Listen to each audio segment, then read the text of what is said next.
నా పేరు పిటికల దివ్య అండి. మాది శివదేవం చిక్కల దగ్గర బలిపాడు చిన్న విలేజు. మా పాప చిన్న ఫంక్షన్‌కెళ్తే అటు సైడ్ నుంచి వెళ్తూ బండి మీద నుంచి పడిపోయింది. మేము నార్మల్‌గానే హాస్పిటల్‌కి తీసుకొచ్చాము. అంత సీరియస్ అవ్వదనుకో డాక్టర్ గారు చూసి చాలా సీరియస్‌గా ఉందని చెప్పారు. మేము అంత కాదనుకుని మేము తీసుకొచ్చామండి అంటే, లేదు ఛాన్సెస్ లేదు ఇంకెక్కడ తీసుకెళ్ళి కూడా 10 మినిట్స్‌లో సర్జరీ చేయాలని చెప్పారు. మేము టైం లేదని చెప్పగానే మేము సైన్ చేసి డాక్టర్ గారికి మా పాపను అప్పచెప్పాము. ఒక 2 అవర్స్‌లో ఆపరేషన్ చేసి అంతా సక్సెస్ అయ్యిందని చెప్పారు.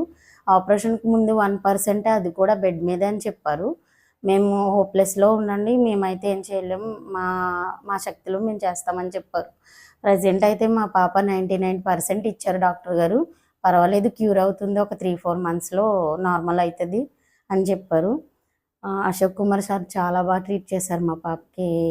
ఏదన్నా మాకు చెప్పడంలో ఎక్స్‌ప్లెయిన్ చేయడము అవన్నీ చాలా అంటే చాలా చెప్పారు. ఇంతవరకు మా పాప చాలా అంటే మేము అనుకున్న దానికన్నా ఎక్కువ బెటర్‌లో ఉంది మా పాప.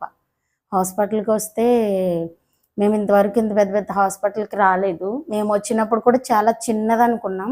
ఇంతలా ఉంటుందని మేము కూడా అనుకోలే. ఆ టైంకి మేము ఇక్కడికొచ్చినప్పటికి డాక్టర్ గారు మాకు రెస్పాండ్ అవ్వడం, అన్నీ టయానికి జరగడం చాలా అంటే చాలా బెస్ట్. ఈరోజు మా పాప ఇలా ఉందంటే టయానికి హాస్పిటల్‌కి తీసుకురావడం, అశోక్ కుమార్ గారు ఖాళీగా ఉండడం, ఆ సారు వెంటనే సర్జరీ చేయడం వల్ల మా పాప ఇలా ఉంది. స్టాఫ్ కూడా చాలా స్పందిస్తారండి. మేమెప్పుడు పిలిచినా రావడం, చూడడం చాలా అంటే చాలా కేర్‌గా చూసుకుంటారు.